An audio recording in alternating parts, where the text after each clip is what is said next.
안녕하세요. 대시뉴스 코리아의 위클리 리캡을 시청하시는 모든 여러분들 환영합니다. 저는 대시뉴스 코리아에서 번역과 컨텐츠 작성을 맡고 있는 조유진입니다. 이번 주는 저의 개인적인 사정으로 인해서 목소리만 나가게 되었습니다. 여러분 모두 사고에 유의하시기를 바랍니다. 이번 주에도 암호화폐와 대시에는 다양한 일들이 있었습니다. 특히 이번 주에는 대시에 관한 많은 뉴스가 대시 한국 커뮤니티 여러분들을 기다리고 있습니다. 시작하기 전에 이 비디오를 처음 접하시는 분들은 아래 구독 버튼 눌러주시고요. 가장 최신의 뉴스, 오피니언, 인터뷰 및 비디오 시청하시고자 하시는 분들은 저희 SNS를 통해 가장 빠르게 소식 접하실 수 있습니다. 페이스북, 트위터, 텔레그램이 준비되어 있으니 사용하는 채널을 통해 팔로우해주세요. 그럼 시작할까요? 첫 번째 뉴스는 대시가 러시아에서 개최된 블록체인 및 비트코인 컨퍼런스에서 성공적으로 참석했다는 소식입니다. 특히 이 컨퍼런스에는 대시코의 최고 운영 책임자인 로버트 위코가 프레젠테이션을 진행하기도 했는데요. 로버트는 이 프레젠테이션에서 에볼루션이 어떻게 편리성을 갖추게 될 것인지에 관해서 언급했다고 합니다. 프레젠테이션이 끝난 후 로버트는 질문과 답변의 시간을 가졌는데요. 이때 로버트는 대시가 단순히 투자의 대상이 아니라 지불 네트워크를 목표로 하고 있으며 대시를 지불 전환으로 받는 상인들의 생태계 구축을 위해 노력하고 있다는 점을 분명히 했습니다. 또한 대시와 현금의 차이점에 관해서 그 생태계에 있어서는 크게 다르지 않을 수 있지만 현금과 비교할 때 대시는 블록체인에 의해 보안이 이루어지고 또 개인정보가 안전하게 보장된다는 장점을 가지고 있다고 덧붙이기도 했습니다. 또한 대시와 다른 암호화폐의 차이점을 묻는 질문에 특히 로버트는 공들여 대답했는데요. 기본적으로 모든 암호화폐는 보안에 관해서 비슷한 수준을 보이고 있기 때문에 그 외의 기능의 중요성을 강조하면서 대시의 경우에는 적은 수수료와 프라이버시 보호 기능, 빠른 거래 속도 등의 장점을 통해서 사용자들에게 매력적인 기능을 제공하고 있다는 점을 밝혔습니다. 이외에도 다양한 질문에 관해서 의미 있는 대답을 내놓으면서 컨퍼런스가 잘 진행되었는데요. 혹시 전체 컨퍼런스 내용이 궁금하신 분들께서는 대시.org 홈페이지를 방문하셔서 확인하세요. 두 번째 뉴스는 나이지리아의 거래소인 코인 OYO에서 대시를 자사 플랫폼에 추가했다는 소식입니다. 선진국에서 활약하는 대시도 좋지만 이렇게 대시가 꼭 필요한 곳에서 더 많은 사람들에게 접근성을 보장할 수 있는 이런 통합은 무엇보다 반가운 것이 사실이죠.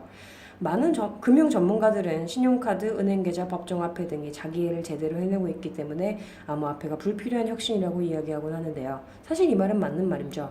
그렇지만 이는 이런 이야기를 하는 전문가들이 살고 있는 선진국에나 해당되는 얘기입니다.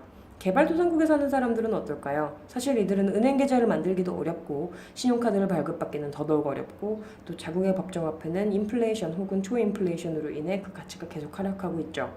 그러나 이들 대부분은 휴대전화를 가지고 있기 때문에 이를 통해서 암호화폐를 사거나 팔거나 혹은 암호화폐를 통해 송금하는 일은 쉬운 일입니다. 따라서 이들이 암호화폐를 이용하게 되는 것은 필연적 귀결이라고 할 수 있겠죠. 대신은 코인 오하이오가 기반을 두고 있는 나이지리아 등에서 아프리카 국가에 뿌리를 내리기 위한 풀뿌리 운동을 진행해왔습니다. 이런 노력은 되게 작게 시작하지만 일단 견인력을 한번 얻으면 폭발적으로 성장하게 되는데요. 바로 베네수엘라가 이와 같은 사례라고 할 수 있겠습니다. 세 번째 뉴스는 대시의 웹지갑인 마이대시 월렛이 다양한 개선점을 내놓으며 새롭게 리뉴얼되었다는 소식입니다. 마이이더 월렛의 인터페이스를 모델로 해서 만들어진 마이대시 월렛은 대시 재무 시스템에 의해 자금이 지원된 프로젝트인데요. 이 플랫폼은 하드웨어 지갑과 연동해서 인스턴트 샌드와 프라이빗 샌드 기능을 가능하게 할 뿐만 아니라 다양한 사용자의 팁 기능을 사용할 수 있도록 개선되었습니다. 특히 이번에 발표된 개선점 중에는 모바일 레이아웃을 포함해서 주소 리스트가 개선되었고요. 또 다양한 브라우저와의 호환성이 개선되었고 QR코드 스캐너가 추가되었습니다. 이 중 가장 주목할 만한 부분은 프라이빗 샌드 기능과 QR코드 스캐너가 추가된 부분인데요. 특히 이는 대시에 향상된 개인정보 보호 기능이 QR코드 스캐너 기능과 만나 모바일 기기에서 구현되는 최초의 사례라고 하네요. 이로써 에볼루션 플랫폼이 출시되기 전에 프라이빗 샌드의 유용성과 효율성이 증대되게 되었습니다. 특히 이러한 프라이버시 기능은 많은 암호화폐에서 구현되고 있긴 하지만 이들 암호화폐에 내재된 데이터 오퍼스케이팅으로 인해 심각하게 기능이 저하된 상태라고 하네요. 그러나 대시의 경우에는 빈 모바일 지갑의 프라이빗 샌드 거래를 전송하면서 코인의 이전 기록을 삭제하는 방식을 취하고 있어서 자금의 기원을 익명으로 유지할 수 있습니다. 이로써 다른 유사한 암호화폐와 비교할 때 프라이버시 면에서 확연한 개선점을 제공하고 있다고 하네요. 전체 프라이버시 중심 코인들 가운데 대시는 암호화 기반의 접근법을 취하지 않은 유일한 주요 프로젝트인데요. 이로써 대시 네트워크의 대체성 및 투명성을 유지하고 효율성을 향상시킬 수 있을 뿐만 아니라 양자 컴퓨팅 문제에 대응하기 유리하다는 장점을 가지고 있기도 합니다. 네 번째 소식은 대시 재무 시스템의 자금으로 운영되고 있는 게프리대시 프로젝트의 결함이 보고되었다는 소식입니다. 게프리대시의 제안서 작성자인 크립토라이즈는 자신의 프로젝트에 약 $10,000 상당의 주요 결함 행위가 있다고 밝혔는데요. 해당 제안서는 웹사이트를 설립하고 이에 가입하는 베네수엘라 사람들에게 무료로 대시를 증정하는 프로젝트입니다. 대시 네트워크로부터 지금까지 3차례에 걸쳐 전체 300대시를 제공받기로 약속이 되어 있었고 지금은 2회에 걸쳐서 150대시를 지원받은 상태인데요. 문제는 사용자들이 시스템상 오류를 이용해서 계속해서 무료 대시를 요청할 수 있다는 점에 있습니다. 새로운 사용자가 가입하는 경우에 사용자는 가입 인증 절차의 일환으로 전화를 받게 되고요. 이 전화를 받으면 이 랜덤으로 배정되는 전화번호 끝 4자리 숫자를 입력해야 합니다. 그런데 일부 사용자들이 무작위의 가짜 전화번호를 등록해서 시스템을 조작할 수 있다는 점을 알아냈다고 하네요. 이로써 이들 중 몇 개 전화번호가 실제로 등록이 되었고 이들이 무료 대시를 여러 번 받게 되었다고 합니다. 이런 방식으로 중복 발급된 계정이 약 4만 개에서 6만 개가량이고요.